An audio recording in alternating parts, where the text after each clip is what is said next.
Hello friends, this is Gaurav Lat, your big bull coach. So again जारी रखते हैं हमारा डेली सीरीज़ आज क्या हुआ और आगे क्या होगा। आज के लिए यानी 26 दिसंबर 2025 के लिए, that is the 26 of December 2025 Friday. So इस हफ्ते का आखिरी ट्रेडिंग सेशन था, पर वैसे भी हॉलीडे मूड चल रहा है मार्केट में, तो ज़्यादा कुछ वॉलीटिलिटी हो या कुछ चहल पहल तो ज़्यादा एक्सपेक्टेड भी नहीं थी, और मार्केट भी वैसा ही बिहेव करता रहा पूरा दिन।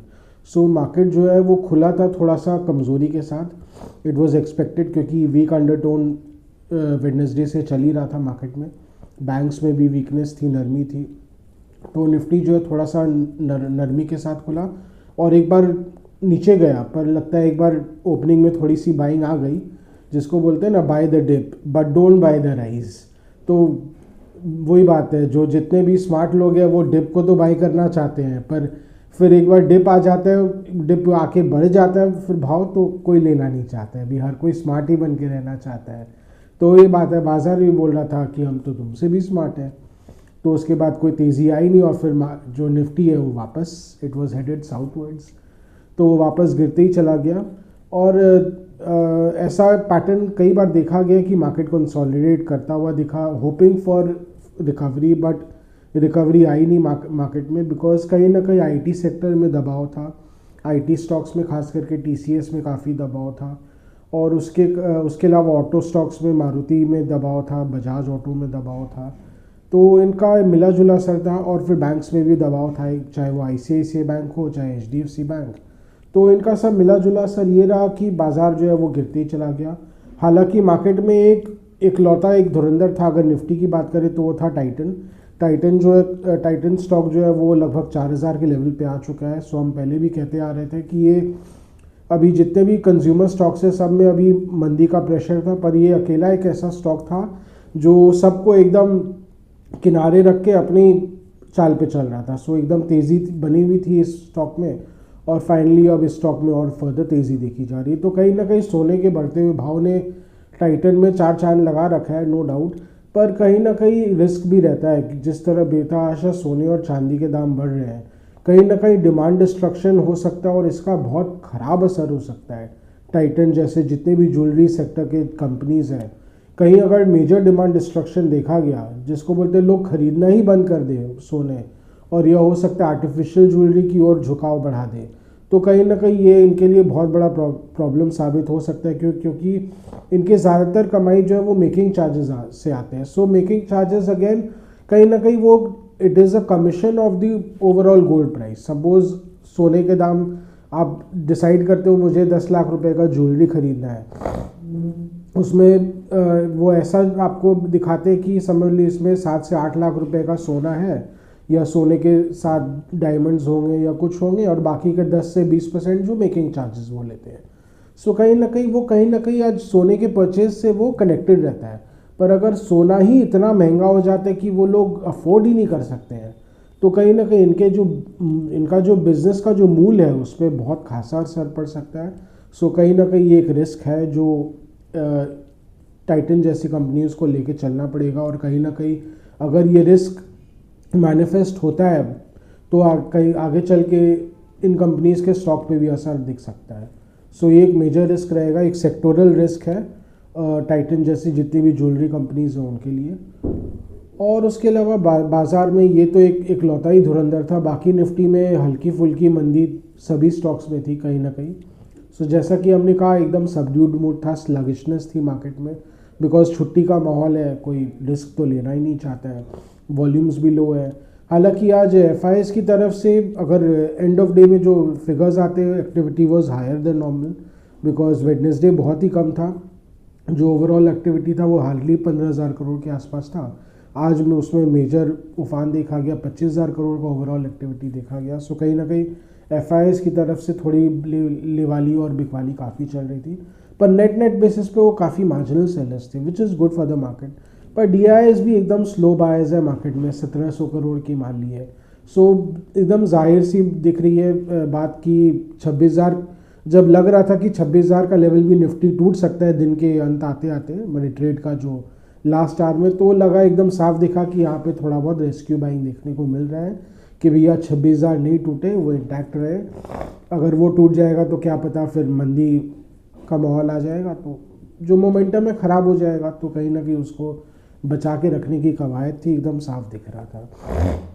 पर इस बीच जो ऑप्शंस है वो तो गलते ही जा रहे हैं। ऑप्शंस में हार्डली ज़्यादा कुछ है, बिकॉज चहल पहल ही नहीं है ना बाज़ार में। एक फिक्स्ड रेंज है एकदम, 26,000 से लेके 26,200 का एक रेंज है, टाइट रेंज है निफ्टी का। तो उसमें ऑप्शन ट्रेडर्स के लिए बहुत ज़्यादा कुछ है भी नहीं। और जो लग रहा है कि ऑप्शंस का जो वैल्यू है, मैंने सॉरी जो इंडिया विक्स है, वो लग रहा है 9 के नीचे ही चला जाएगा। अब काफ़ी ऑब्वियस दिख रहा है। हाँ, कोई अगर मेजर उथल पुथल होए अगर जनवरी में, जो कि एक रिस्क है, बिकॉज कहीं ना कहीं जियोपॉलिटिकल रिस्क हमेशा बाजार पे हावी रहते हैं, तो उसके कारण हो सकता है फिर से विक्स में एक रिकवरी देखी जाए। और अगर ऐसा होता है तो 10 के ऊपर विक्स जो वापस जा सकता है। तब तक जो है विक्स आराम से धीरे धीरे करके वो गलती ही रहेगा, और ऑप्शंस भी एकदम प्रीमियम्स जो है ऑप्शंस के एकदम सिकुड़ते चले जाएंगे। सो यही है। और उसके अलावा भी रेल स्टॉक्स में बहुत अच्छा उफान देखा गया है। Rail stocks have rallied anywhere around 22 almost 30% in some cases. पर ये एक रिस्क है रेल स्टॉक्स में। अभी के लेवल, अभी जो दरमियान जो अभी रैली आई है, ये एक रिस्क भी साथ में लेके आता है, बिकॉज कहीं ना कहीं थोड़े शैलो वॉल्यूम्स के साथ आई है। और this has basically been triggered by hike in rail fares. पर जो रेल फेयर्स है, कोई बहुत बड़ा हाइक नहीं आया है। 2 से 3% का बहुत मामूली सी ही बढ़त देखी गई है रेल फेयर्स में। ओवरऑल हाइक है वो कोई बहुत बड़ा हाइक नहीं है। तो इसका कितना असर पड़ेगा इनके रेवेन्यू पे बोलना बहुत मुश्किल है। सो सब कुछ it will depend on budgetary allocation. जितने भी रेल स्टॉक्स हैं वो सारे कैपिटल ओरिएंटेड है, तो कहीं ना कहीं they will depend on the budget. आप जानते ही होंगे इंडियन रेलवेज जो है वो घाटे में ही चलती है। इनफैक्ट जो ऑपरेटिंग रेशियो है वो ऑलमोस्ट 99% है। मींस 1 से 2% के माने मार्जिन पे ही रेलवेज काम करती है, और नेट बेसिस पे तो घाटा ही करती है।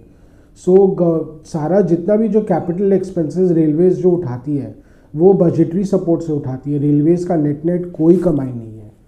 इनफैक्ट ये अभी तो हालात काफ़ी सुधरे हुए हैं, नहीं तो 20 साल पहले तो रेलवेज की ऐसी परिस्थिति थी कि उनको अगर पेंशन भी देना हो अपने एम्प्लॉयज़ को, तो पेंशन देने के लिए कोई पैसे नहीं थे। बिकॉज याद दिला दूँ, उस समय तक इंडियन रेलवेज़ में भी पेंशन चलता था। सो हालांकि 1999 से हटा दिया गया था, पर उनके जितने भी पुराने एम्प्लॉयज़ थे सबको मैंडेटरी पेंशन देना था। सो उसके लिए आने वाले वक्त में उनके पास कोई भी पैसे नहीं होने वाले थे।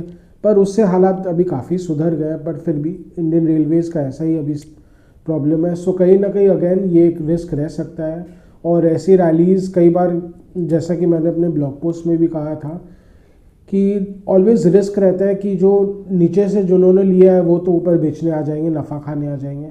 पर जो ऊपर के लेवल्स में अभी जो स्टक है, अब जैसे कुछ काउंटर्स अगर आप देखोगे तो अपने ऑल टाइम हाई से 50% तक सरक गए हैं। ऑलमोस्ट एटलीस्ट 30 to 40% तो सरके ही है। तो ऐसा भी रिस्क रहेगा, जो हाई लेवल्स पे लेके फंसे वो भी एग्जिट करने आ जाएंगे। वो भी कहीं ना कहीं अपना एग्जिट खोजेंगे, क्योंकि वो भी कितना दिन लॉस देखेंगे। सो ऐसा डर है कि जो रैली है ये बस्ट हो सकता है और वापस एकदम से माने जिसको बोलते हैं ना सेल ऑफ कर देखा जा सकता है। सो कहीं ना कहीं अब चूँकि ऑलरेडी इतने लेवल्स पे बढ़ चुका है, सो यहाँ पे इन्वेस्टर्स को थोड़ा सा कॉशनरी स्टैंड लेना चाहिए। बहुत ज़्यादा बढ़ चढ़ के ना भी ले, बिकॉज अगेन कोई भरोसा नहीं है। फिर एकदम से टाइड अगर चेंज होता है तो एकदम से धंस जाता है, बिकॉज ये कहीं ना कहीं shallow rallies they get sold into. तो थोड़ा केयरफुल रहना चाहिए इन्वेस्टर्स को यहाँ पे। और बाकी mid caps and small caps तो ठंडे ही थे, हालांकि बस रेल स्टॉक्स में चहल पहल थी। बाकी ओवरऑल थोड़ा ठंडा ही माहौल है, और अभी लग रहा है कि दिसंबर बाकी का पूरा महीना ठंडा ही रहेगा। बस 3 ट्रेडिंग सेशंस बचे हैं, इंक्लूडिंग मैंने इस महीने के लिए 2 और ट्रेडिंग सेशंस है इस एक्सपायरी के लिए, और इंक्लूडिंग 31 जो है वो भी ठंडा ही रहेगा। So holiday mood is on, market अभी ठंडा ही रहेगा। बट थोड़े बहुत इधर उधर अपॉर्चुनिटीज़ हो सकते हैं। आप कुछ अगर कोई मेजर जियोपॉलिटिकल इवेंट हो गया या ट्रम्प बाबू का दिमाग फिर से बहक गया तो क्या पता कुछ हो जाए। जब तक नहीं बहकता तो सब ठीक है। बाकी ट्रेड फ्रंट में अगर भी आने वाले जनवरी के लिए मैं बता दूं कि अब इंडिया ने फाइनली अमेरिका को अपना बेस्ट ऑफर दे दिया है, फुल एंड फाइनल ऑफर दे दिया है ट्रेड डील को लेके। अब लो या तो ख़त्म करो। उन्होंने बोल दिया, रेड लाइन तो है ही कि हम अपनी एग्री सेक्टर को नहीं खुलेंगे, जिसको लेके अमेरिका और ट्रम्प बाबू एकदम एडमेंट है, जिसको बोलते हैं कि वो एकदम अड़ियल हो रखे हैं कि भारत को अपना एग्री सेक्टर तो खोलना ही पड़ेगा।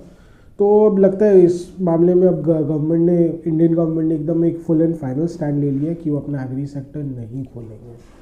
तो लेट्स सी वहाँ पे क्या होता है। एंड अगर ऐसा नहीं होता है, हो सकता है अगर जनवरी के मध्य तक कोई अनाउंसमेंट नहीं आता है, तो फिर समझ सकते हैं कि हो सकता है इंडो यूएस ट्रेड डील जो मे बी ऑफ, तो हो सकता है इंडो यूएस ट्रेड डील ना भी हो और इंडिया का जहाँ फोकस होगा वो इंडो ईयू ट्रेड डील की तरफ रहेगा। बिकॉज अटकलें है कि 27 जनवरी को ये साइन हो सकता है, 26 जनवरी के परेड के बाद। सो लेट्स होप मार्केट के लिए वो एक पॉजिटिव ट्रिगर रहेगा। बाकी हाँ, इंडियन आईटी स्टॉक्स में आज नरमी थी। तो ऐसा क्यों था, कहीं ना कहीं वो H1B वीज़ा सिस्टम जो है उसमें लॉटरी हटा दिया गया है और हो सकता है हर एक कंट्री को कोटा दे दिया जाए। तो ये इंडियन आईटी स्टॉक्स के लिए तो बहुत ही नेगेटिव रहेगा। तो इंडियन आईटी कहीं ना कहीं ज़्यादातर जो H1B वीज़ा है उसमें 70 to 80% लेने वाले इंडियन वर्कर्स ही रहते हैं, क्योंकि कहीं ना कहीं शायद बोलते हैं लॉटरी सिस्टम को भी मैनिपुलेट किया गया था। और ज़्यादातर आईटी वर्कर्स जो एलिजिबल भी रहते हैं वो इंडिया से ही रहते हैं, क्योंकि इंडिया में इतनी बड़ी जो 2000 में आईटी बूम आई थी, उसके बाद सारे पेरेंट्स ने भी बहुत इंकरेज किया अपने बच्चों को आईटी एंड रिलेटेड जितने भी एजुकेशन है, कोर्सेज है, उसकी तरफ झुकाव बढ़ा है। तो मैंने आईटी एंड सॉफ्टवेयर इंजीनियरिंग की ओर काफ़ी झुकाव था, जिसके कारण ज़बरदस्त सप्लाई भी है।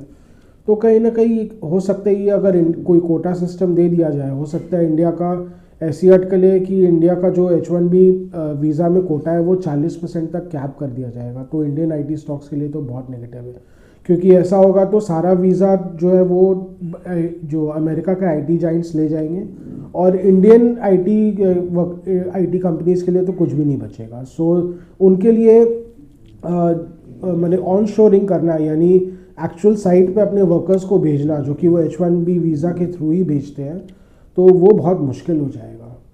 सो let's see, this is a major negative for Indian IT companies और हो सकता है इनमें अभी और फर्दर करेक्शन आ भी सकता है।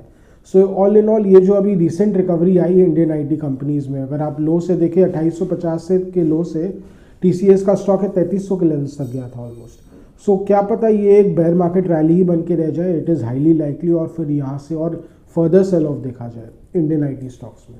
सो लेट्स सी, ट्रम्प बाबू तो जैसा बोल रहे हैं वो तो धीरे धीरे कर ही रहे। इस बीच उनका गुस्सा थोड़ा थोड़ा शांत होता है, पर इवेंचुअली आप देख लीजिए वो जैसा बोल रहे हैं वैसा कर रहे हैं। सो मोटा मोटी अभी यही है बाज़ार का भी। जैसा कि हमने कहा, निफ्टी का तो रेंज एक फिक्स्ड है 26,000 से लेकर 26,200 तक। बाकी अगर आज यूएस मार्केट में कुछ मेजर गहमा गहमी होती है तो इसका असर सोमवार तक देखा जा सकता है। पर जहाँ तक अगर ऐसा कुछ भी नहीं होता है, कोई मेजर ट्रिगर नहीं रहता है, तो मार्केट जो है वो चुपचाप ही खुलेगा, चुपचाप ही रहेगा, एक दायरे में ट्रेड करता रहेगा एकदम लाइट वॉल्यूम्स के साथ। सो यही लार्जली एक्सपेक्टेड है। इवन बैंक निफ्टी के लिए भी एक ऐसे तो 800 पॉइंट का रेंज कुछ छोटा नहीं है, पर ओवरऑल बेसिस पे 1% का मूवमेंट बैंक निफ्टी, 1 से 1.5% का मूवमेंट कोई बहुत बड़ी बात नहीं है। सो बैंक निफ्टी के लिए भी सेम 58,800 से लेके 59,500 से बीच का जो 700 पॉइंट का रेंज है वहीं पे रहना चाहिए। Nothing major is expected.